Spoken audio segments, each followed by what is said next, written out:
Bonjour à tous et bienvenue sur le plateau de Bonjour chez vous. Aujourd'hui, notre thème du jour est pourquoi faut-il persévérer dans la prière? C'est la question à laquelle nous allons vous répondre aujourd'hui. Et je suis avec Frank et Jonathan. Bonjour à messieurs. Bonjour, bonjour. Salut Evelyne.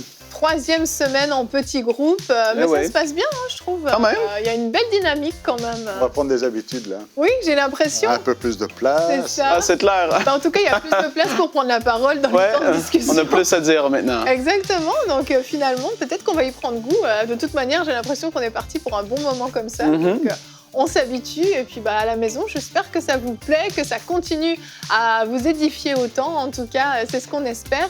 Et aujourd'hui, on va parler donc de l'importance de la persévérance dans la prière.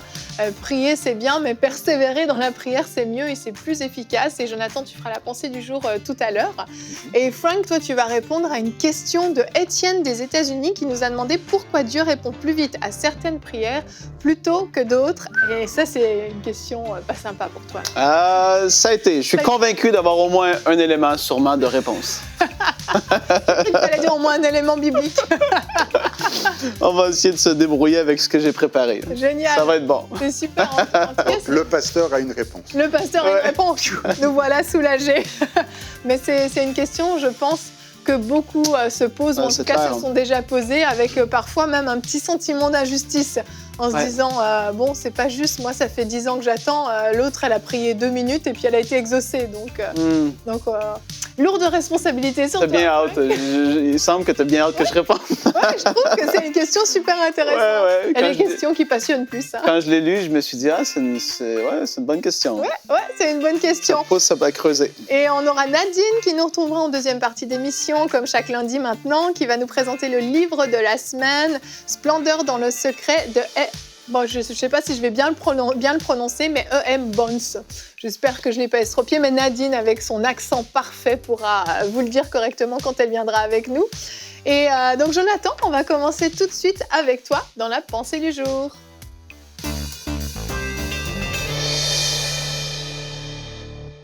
Quand tu pries, en fait, c'est Jésus lui-même qui nous dit « Mais quand tu pries, entre dans ta chambre, ferme la porte et prie ton Père qui est là dans le secret, dans le lieu secret, et ton Père qui voit dans le secret te le rendra. » Donc ça, c'est Matthieu chapitre 6, verset 6, un passage que l'on connaît bien.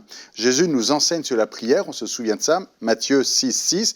Mais qu'est-ce qu'il y avait juste avant le verset 6 ? Juste avant le verset 6, il y a le verset 5. Alors, le verset 5 nous dit... Lorsque vous priez, ne soyez pas comme des hypocrites. Donc Jésus est là dans un cadre d'enseignement sur la prière. On sait que Jésus a souvent traité les hommes religieux d'hypocrites. Et il y a donc un décalage entre la religion et puis... la relation sincère avec Dieu. Vous savez que Jésus c'est très dur envers les hommes religieux en disant hypocrite, race de vipères, ainsi de suite. Et en fait, c'est quoi un hypocrite ? C'est quelqu'un qui dit et qui n'en pense pas moins. C'est quelqu'un qui fait semblant, mais qui au fond de lui-même n'est pas vrai. Et là, on est dans un contexte de prière. Donc on est en train de dire, il y a des hypocrites de prière. Alors, c'est quoi un hypocrite de prière ? Un hypocrite de prière, c'est quelqu'un qui ne prie pas pour parler à Dieu, mais qui prie pour que les autres le voient en train de prier. C'est ce que Jésus dit lui-même, et je reviens au verset 5, c'est le contexte ici. Jésus dit, lorsque vous priez, ne soyez pas comme les hypocrites qui aiment à prier debout dans les synagogues et au coin des rues, pour être vus des hommes. Je vous le dis en vérité, ils ont leur récompense. Jésus dit, le but de la prière, ça ne doit pas être pour être vu par les hommes, pour que les hommes te voient. Ils ont leur récompense, c'est la petite gloire qu'ils reçoivent en disant « Waouh, ça c'est un homme de prière, ça c'est une femme de prière ». Mais c'est la seule récompense qu'ils ont. Et on comprend qu'il y a une autre récompense. Et l'autre récompense, c'est celle qui ne vient pas des hommes, mais c'est celle qui vient de Dieu. Et ça, c'est une récompense qui est bien plus importante, puisque cette autre récompense, c'est Dieu qui te voit dans le secret. Donc je relis Matthieu 6,6, mais dans la traduction Nouvelle Bible Second. « Mais toi, quand tu pries, entre dans la pièce la plus retirée, ferme la porte et prie ton Père qui est dans le secret, et ton Père qui voit dans le secret te le rendra. » Et la récompense est « il te le rendra ». Il te le rendra. En d'autres termes, tu ne pries pas pour rien. Ce n'est pas une prière inutile, mais il te le rendra. Et juste après le verset 6, il y a le verset 7, et je lis ça dans la version Sommer. « Dans vos prières, ne rabâchez pas un tas de paroles à la manière des païens. Ils s'imaginent qu'à force de paroles, Dieu les entendra. » La prière persévérante, ce n'est pas rabâcher des paroles. La prière persévérante, ce n'est pas toujours dire la même chose et avoir un rabâchis de paroles. Mais il y a une prière persévérante. Et c'est Jésus qui nous enseigne à prier d'une manière persévérante. Dans Luc, chapitre 18, verset 1er, Jésus leur adressa une parabole pour montrer qu'il faut toujours prier et ne point se relâcher. Et qu'il faut donc insister et persévérer. Je lis ça dans la Sommer, pour montrer qu'il est nécessaire de prier constamment sans jamais se décourager. Jésus raconta à ses disciples la parabole suivante et vous irez lire cette parabole. Donc, demandez et l'on vous donnera, cherchez et vous trouverez, frappez et l'on vous ouvrira. On aura l'occasion de développer ça tout de suite. Mais en d'autres termes, sois persévérant, ne te décourage pas, ne te relâche pas, n'abandonne pas, parce que ton Père voit et il te le rendra. Amen, amen. La prière, c'est pas un rituel en fait, hein, parce que dans certaines religions, la prière est vraiment rituelle et obligatoire, même avec des temps même précis. Mais la prière, c'est une discussion avec Dieu, un échange avec Dieu, un cœur à cœur avec Dieu. Et il y a quelque chose qui se passe quand on prie en fait. Prier, c'est pas juste dire des mots et puis se dire « Ok, j'ai prié, maintenant je m'en vais ». Mais on le voit dans le passage que tu as cité, hein, et Dieu vous le rendra. Et tu l'as très bien expliqué, ta pensée était super d'ailleurs, Jonathan, merci. Et on voit que Dieu, il entend notre prière en fait. Ce n'est pas juste une discussion vaine face à un mur, mais il y a vraiment un Dieu vivant, existant, qui nous entend, qui nous écoute et qui peut intervenir pour nous. Et d'où l'importance de persévérer. Si on ne comprend pas que Dieu nous entend, que Dieu est à notre écoute et que Dieu a la capacité et la volonté d'intervenir dans nos vies pour nous venir à notre secours si on a besoin, on ne comprend pas l'importance de la prière. C'est assez basique, assez simple, mais parfois, on a eu une éducation, que ce soit dans l'Église ou par nos parents, d'une prière justement qui doit être faite. Tu dois prier, mais pourquoi tu dois prier ? Et la plupart des religions, et même des religions chrétiennes, ont ces prières répétitives. À tel point que, bon, pour certains, c'est un chapelet. Oui. Ou à chaque fois que ce soit, même pour les musulmans, ils ont un chapelet de prière. À chaque fois donc, qu'on passe une petite boule, c'est une prière. Pour d'autres, il y a des prières un peu automatiques. Chez les orthodoxes, vous avez peut-être vu ça, c'est le grand rouleau que l'on fait tourner. Et à chaque fois que le rouleau tourne, c'est une prière qui est faite. Ou alors, c'est Trécelle que l'on fait tourner. À chaque tour, c'est une prière. Donc, en fait, c'est des prières automatiques. Ou alors, même pour d'autres, on allume une bougie ou un cierge et c'est une prière qui est faite automatiquement. Mais ça, c'est des prières qu'on rabâche, c'est des prières automatiques, c'est des prières répétitives. La prière, c'est pas ça. La prière, c'est une conversation, c'est une communion, c'est un partage. Et la prière aussi, c'est s'attendre à recevoir. C'est un petit peu comme si on demande quelque chose à Dieu, mais on ne s'attend pas à recevoir. J'aime beaucoup cette histoire, c'est une vieille histoire, hein, mais à mon âge, je peux me permettre de raconter une vieille histoire, où ça se passait en Colombie. C'est qu'il y a beaucoup de chrétiens fervents en Amérique du Sud. Et il y avait un temps de sécheresse et toutes les églises s'étaient rassemblées pour faire un temps de jeûne et prière et rassemblées pour prier. Et tout le monde était là, c'était dans un stade, ils étaient tous là en train de prier. Et une petite fille est venue avec un parapluie. Ah oui, je viens de comprendre, excuse-moi. Parce que tu viens pour prier parce qu'il y a besoin qu'il pleuve. Ben, viens avec ton parapluie. C'est clair. Attends-toi à ce qu'il se passe quelque chose. Waouh, la foi de cette petite fille exemplaire. La prière de la foi, c'est fort. Et en fait, parfois, quand on est tellement, si on peut dire, désespéré, c'est un cri du cœur, en fait. C'est même pas un truc qui est long. Des fois, c'est 4 mots. et tu touches le cœur de Dieu. Dieu voit la foi et va toujours réagir en accord avec la foi qui est démontrée. Quand tu penses aux 4 hommes qui ont apporté ce paralytique, et Jésus était là, il y avait une foule, et il a vu la foi de ces hommes, ils ont dit non, mais eux, ils ont compris quelque chose d'autre. Ah, c'est sûr. Eux, ils ont défoncé le toit, en tout cas ouvert le toit pour dire il doit descendre et il doit arriver au pied de Jésus parce qu'il n'y a aucune solution nulle part ailleurs, en fait. Et Jésus a vu la foi de ces hommes et Dieu va entendre notre foi, va voir notre foi comme cette petite fille avec le parapluie. Ça parle et ça touche. Oui. Et ça, c'est extraordinaire de voir comment parfois des petits-enfants peuvent tellement être dans la foi et s'attendre à Dieu simplement.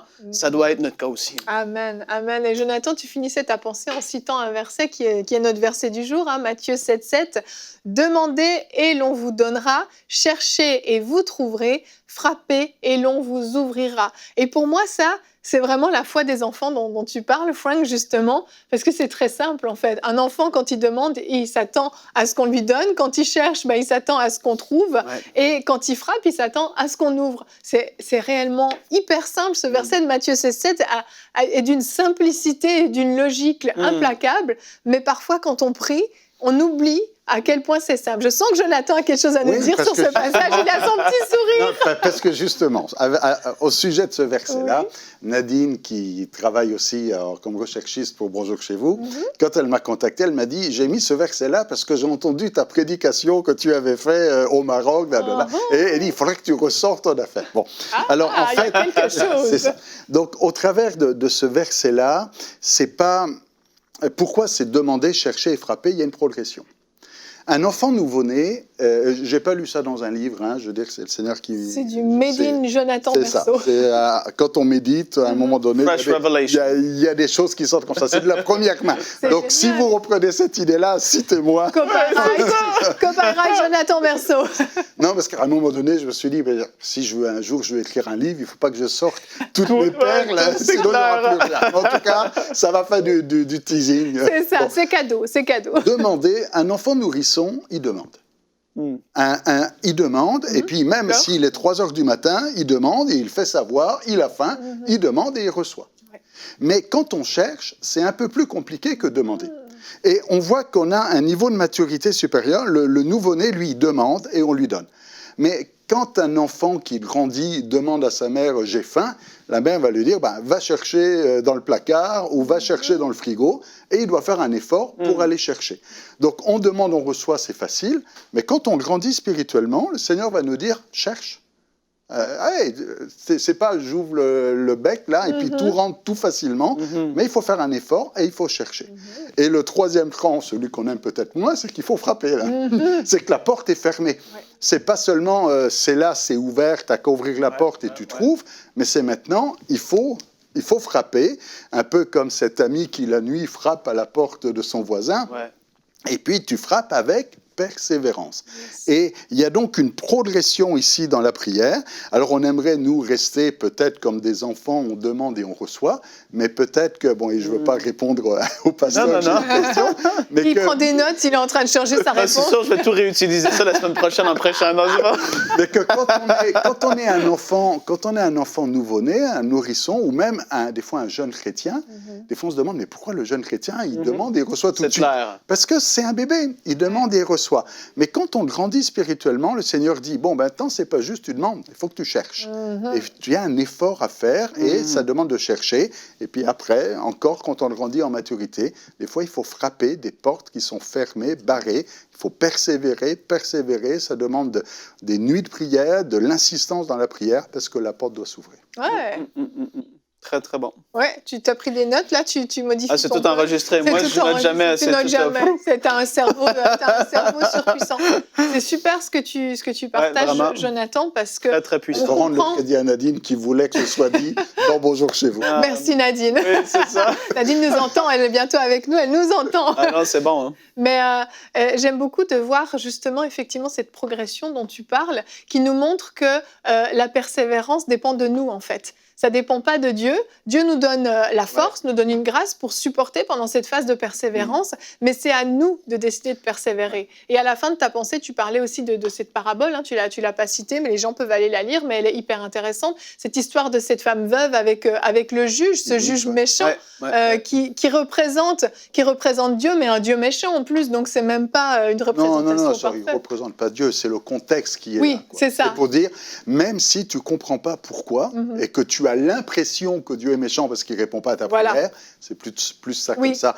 Et en fait, quand on grandit spirituellement, et plus vous avez de maturité et même d'expérience chrétienne, et plus vous serez appelé à avoir ce genre de combat et puis de persévérance. La persévérance marche avec la maturité spirituelle. Tout à fait. Faut pas lâcher, faut persévérer. Et à la maison, on veut vraiment vous encourager à persévérer dans la prière, à persévérer dans cette attente dans laquelle vous êtes.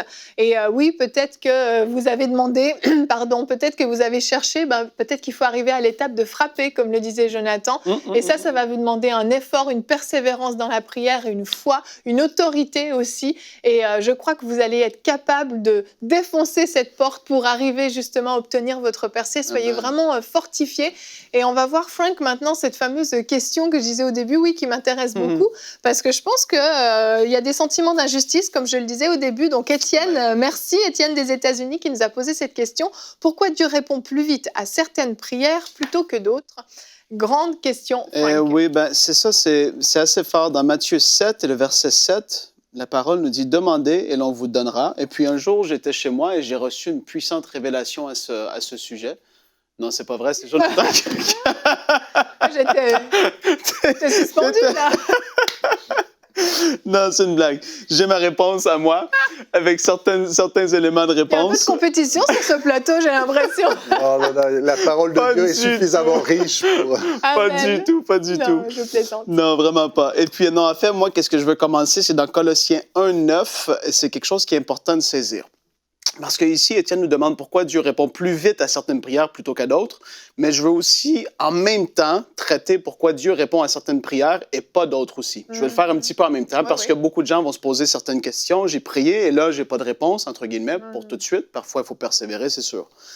Donc, Colossiens 1:9, ça, c'est quelque chose c'est un passage que j'aime beaucoup. Et c'est Paul qui écrit aux gens de Colosse et il leur dit « C'est pour cela que nous aussi, depuis le jour où nous en avons été informés, nous ne cessons de prier Dieu pour vous et de demander que vous soyez remplis de la connaissance de sa volonté en toute sagesse et intelligence spirituelle. » Qu'on puisse être remplis de la connaissance de sa volonté. Premièrement, il faut prier en accord avec la volonté de Dieu. Il y a une volonté de Dieu qui est générale et une volonté de Dieu qui va être plus spécifique à chacune de nos vies. Je vais le mettre un peu dans ce contexte-là. Donc, première des choses, il faut apprendre à prier selon la volonté de Dieu parce que parfois, on prie complètement contraire à ce que Dieu voudrait, sa volonté qui est explicitement donnée dans la parole de Dieu. On prie à l'encontre et on ne peut pas s'attendre à recevoir quelque chose. Et ça, c'est une erreur que beaucoup de gens vont faire. Ils vont vraiment commencer à voir les choses différemment. Parce qu'ils n'ont pas reçu une réponse, ils commencent à prier certaines choses et puis voilà. Donc, il faut prier en accord avec la volonté de Dieu, c'est super important. Deuxième point, comprendre que Dieu a un timing et que Dieu voit l'ensemble du portrait. Là, je veux faire une nuance. Quand on parle de... comment je peux dire? Quand quelqu'un crie à Dieu et prie à Dieu et dit « Seigneur, sauve-moi, pardonne mes péchés », Dieu va agir tout de suite. Il faut comprendre, il y a des choses que Dieu, aujourd'hui, c'est le jour du salut. C'est là. C'est pas dans 4 ans que Dieu veut. Si quelqu'un crie à lui, Dieu va exaucer. Amen. Mais pour la volonté spécifique de Dieu, Seigneur, est-ce que c'est là le temps pour moi de partir de mon emploi? Est-ce que c'est là le temps où est-ce que je dois faire telle chose? Là, il y a des timings.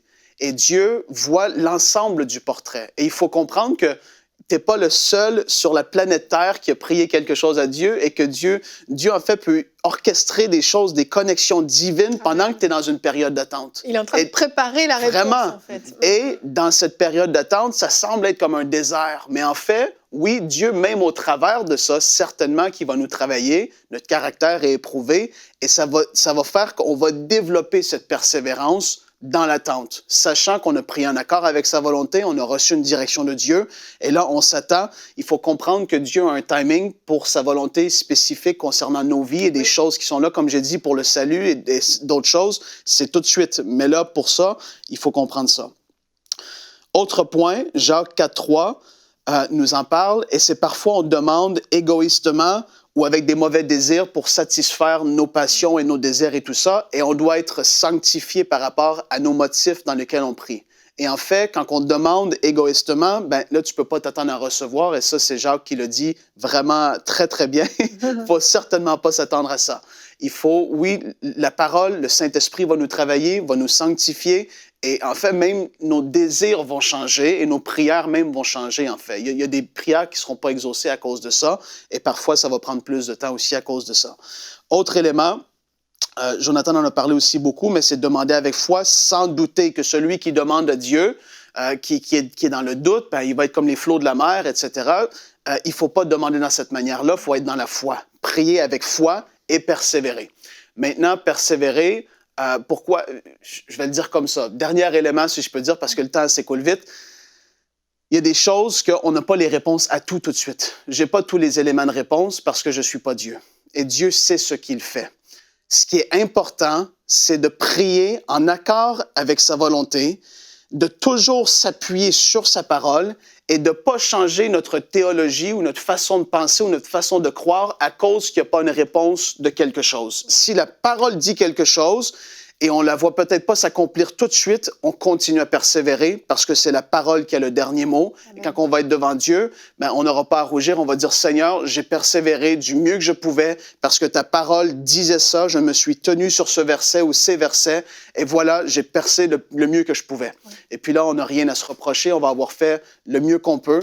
Et puis voilà pourquoi est-ce qu'il répond à certaines prières plus vite que d'autres. C'est quelques éléments de réponse. D'autres, ben, on n'a pas tout, mais on s'appuie toujours sur sa parole. Voilà en gros, c'est certains éléments. Merci Frank pour cette très bonne réponse et j'espère Étienne que vous avez eu la réponse à votre question. Et si vous aussi à la maison, vous vous posez des questions comme Étienne, vous pouvez nous écrire à l'adresse pasteur@emcitv.com. Frank, on va te quitter parce que à la prochaine. Hein? non, attends, reste encore un tout petit peu. Laisse-moi lancer mon jingle quand même. Je te laisse le temps.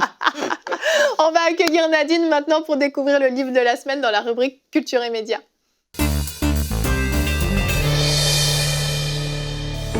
Découvrez le livre de la semaine.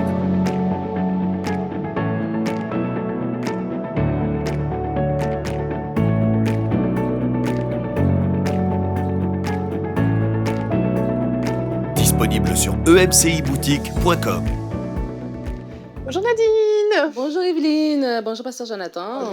Ravie de te revoir sur le plateau. Merci. Est-ce que j'ai bien prononcé le nom de l'auteur du livre? Non. Je te donne une nouvelle prononciation. Ok. Je te suggère une autre. Allez, vas-y. Alors, est-ce que c'est anglais ou allemand? C'est anglais. C'est Splendor dans le secret de E.M. Bounds. Bon, le I, moi je prononce. C'est pas un I, Nadine. C'est ça. C'est Edward McHenry Bounds. C'est un monsieur, un homme de Dieu qui était dans les années 1800, qui a écrit 11 livres, dont 9 sur la prière. Et donc, c'est vraiment quelqu'un qui a beaucoup écrit sur la prière. Et en plus, ce qui est intéressant dans son histoire, c'est que juste 2 livres ont été publiés pendant qu'il était vivant. Mais, tu vois, pour te dire la persévérance, en fait, c'est que ses écrits jusqu'aujourd'hui, on les lit encore. Moi, ce livre, je l'ai acheté il y a 4 ans. Je l'ai lu et franchement, jusqu'aujourd'hui encore, c'est un livre qui est très puissant. Donc, Splendor dans le secret, voilà. C'est un livre qui vient parler de la prière. Au début, il va présenter plusieurs hommes de prière ou plusieurs personnes de prière. Mais bon, la Bible, évidemment, il y a beaucoup plus d'hommes. On va parler d'Abraham, de Moïse, d'Élie. Voilà, il va donner des exemples de prière de Néhémie, de Samuel, dans différents cas, en fait. Et puis, dans la deuxième partie, il va parler maintenant de la prière du point de vue personnel.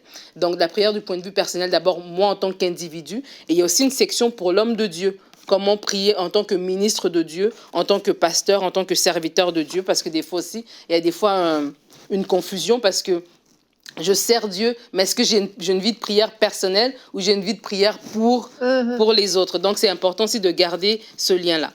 Et donc, voilà, je viens juste vous lire une petite partie ici que j'ai trouvée très intéressante à vous partager. C'est par rapport à Paul, parce que Paul, évidemment, c'est quelqu'un qui, dans ses écrits, va beaucoup aussi encourager l'Église à prier, il va beaucoup exhorter. Et il dit, Paul a fait de la prière une habitude, une tâche et un style de vie. Il s'y a donné sans relâche. Pour lui, il ne s'agissait pas d'un simple atout ou d'un beau vernis, c'était la substance, le cœur et l'essence même de sa vie spirituelle. Évidemment, sa conversion a été un exemple sublime de la grâce et de la puissance. Et donc, c'est pour dire en fait que Paul, et cet exemple, des fois, on va le suivre pour dire, bon, il a expliqué des profondeurs par rapport à l'évangile et tout ça, mais en fait, il avait une vie de prière avant tout. Et c'est ça que j'aime beaucoup dans ce livre qui vient nous dire, en fait, des fois, on peut vouloir des grandes choses, on peut vouloir avoir un grand impact, mais tout ce qui est à l'extérieur commence d'abord par notre intimité avec le Seigneur. Et ce que je trouve ça très, très bien qu'il vient nous rappeler, un peu comme Pasteur Jonathan a partagé, de prier dans les rues et tout ça, de vouloir faire cette prière hypocrite. Mais en fait, la vraie vie de prière, c'est dans cette intimité avec le Seigneur. Et une fois qu'on a cette vie de prière, évidemment que en public, ça va apparaître. En public, ça va découler de soi, en fait, parce que c'est cette intimité qui est là. Et donc, vraiment, il vient vraiment encourager les serviteurs de Dieu en disant, en fait, que c'est un peu comme le moteur d'une voiture, que le moteur d'une voiture ne va fonctionner qu'une fois qu'on met la clé dans le contact. Ou bien sûr, on appuie sur le bouton pressoir, dépendamment de votre temps. Mais évidemment, c'est ce contact-là qui va faire que tout va fonctionner. Et de la même manière aussi dans nos vies, c'est ce contact avec Dieu dans l'intimité de la prière qui va faire que tout fonctionne. Et je trouve que c'est tellement bien, surtout en ce moment, parce que les ministères, voilà, on est sur les réseaux, on veut cette notoriété, ou en tout cas cette visibilité, et elle est bien parce qu'elle bénit, mais avant d'abord de la chercher, si nous allons dans la prière, si nous allons dans ce lieu secret, nous allons pouvoir porter du fruit et un fruit abondant. Donc, Splendeur dans le secret, la prière comme vous ne l'avez jamais lu, de E.M. Bounds. Merci Nadine, merci beaucoup d'être venue nous retrouver. Et certains se disent, mais il n'y a pas de témoignage aujourd'hui. Il n'y a pas de témoignage aujourd'hui parce que vous en aurez 12 demain. Donc on s'est dit que bon, on va éviter l'overdose, c'était quand même mieux. Donc ne soyez pas tristes, demain vous allez avoir votre quota de témoignages, des témoignages puissants qui vont en fait dans la lignée de ce qu'on a commencé aujourd'hui. C'est comme une mini-série de 3 émissions où on va parler vraiment de la puissance de la prière, justement au niveau de l'exaucement. Cette fois, vous avez été encouragés à persévérer. Mais pourquoi on persévère? Parce qu'on attend l'exaucement de Dieu. Et vous allez voir justement ces témoignages de ces 12 personnes qui ont vraiment été exaucées lors des lives précédents qu'on a pu faire. Donc, vous savez qu'on a fait une bonne série de lives là sur une année complète. Et il y a des témoignages extraordinaires qui sont sortis de ça. Donc, on va vous en partager quelques-uns demain. Et mercredi, on vous parlera vraiment de la persévérance, mais là pour les finances, parce qu'on sait que vous arrivez aussi dans une période, on est dans une période de crise économique un peu mondiale à cause de cette pandémie, et pour certains d'entre vous, financièrement, c'est peut-être difficile, c'était déjà peut-être difficile avant, mais ça l'est encore plus aujourd'hui. Donc mercredi, on vous encouragera spécifiquement par rapport aux finances, et nous croyons que vous allez recevoir une percée. Donc ne manquez pas vraiment les prochaines émissions dans cette semaine. Il y a une continuité, on ne le fait pas toujours dans Bonjour chez vous, mais il y aura une continuité. Donc demain, le thème sera « Dieu répond puissamment aux prières ». Et oui, Dieu répond puissamment aux prières, on en est convaincus. Et comme je vous le disais, nous vous partagerons 12 témoignages puissants qui ont été vécus lors des lives. Donc ne manquez pas l'émission de demain. Merci à vous d'être venus et merci à vous à la maison de nous avoir suivis. À demain et bonjour chez vous.